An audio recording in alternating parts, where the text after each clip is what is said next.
Reminder from Mother Nature on this Tuesday that we are still in early spring. Clouds and cooler temperatures, afternoon highs struggling to reach the low and mid 50s. And we've got a couple of frosty mornings coming through the midweek. Tomorrow morning, Thursday morning, rain and storms closing out March. And from the Stop Me If You've Heard This One Before department, another strong wind event heading into the weekend on Saturday as we kick off April. A lot of what we've seen on radar today has been virga evaporating before it reaches the ground, except for this little batch of showers that moved out of Lexington within the past half hour.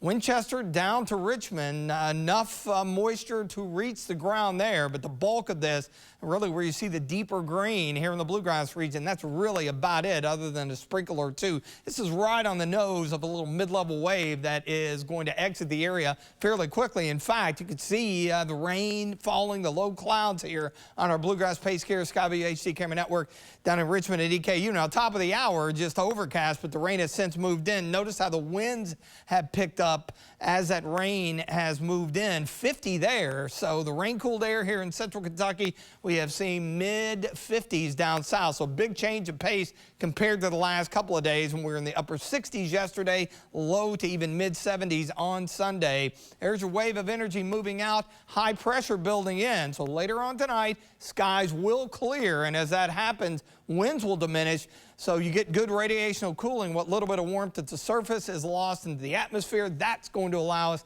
to head down around the freezing mark, even below that. So despite the fact that we're not officially in the growing season, any delicate plants, you want to cover them up or bring them in if you can. Not bad tomorrow. Decent recovery. We'll be in the upper 50s with some sunshine.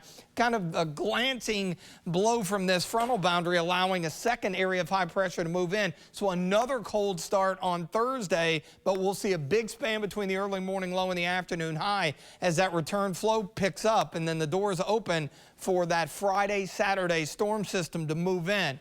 Heavy rain, pockets of it possible, and we're still looking at the potential of some stronger storms. We're on the eastern edge of the extended outlook here. They moved it a little farther east of the I-75 corridor, kind of the favorite area right now, the Missouri River Valley. One thing that works in our favor is the timing, which will be during the late evening and overnight hours, and the lack of storm energy or instability. One thing that does look probable is another strong gradient wind event ahead of the boundary, gusts 40 to 45, and then I think it'll be a similar scenario to last Saturday. Sun comes out, mixes the air up a bit, and then we're going to see those gusts 40 to 45, occasionally pressing 50 in spots. And as we hit the evening on Saturday and the sun goes down, we'll begin to relax those winds back a bit.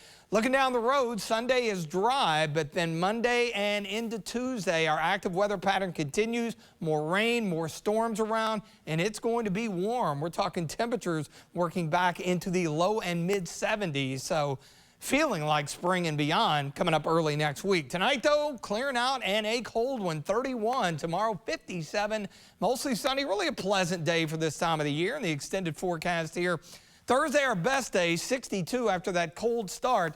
Wet, breezy, stormy, you name it, to finish out March and kick off April. No April Fool's joke. That's 61 early as temperatures drop off, dry for the weekend. And as mentioned, even with the rain and storms around, we're back in the low and mid 70s early next week.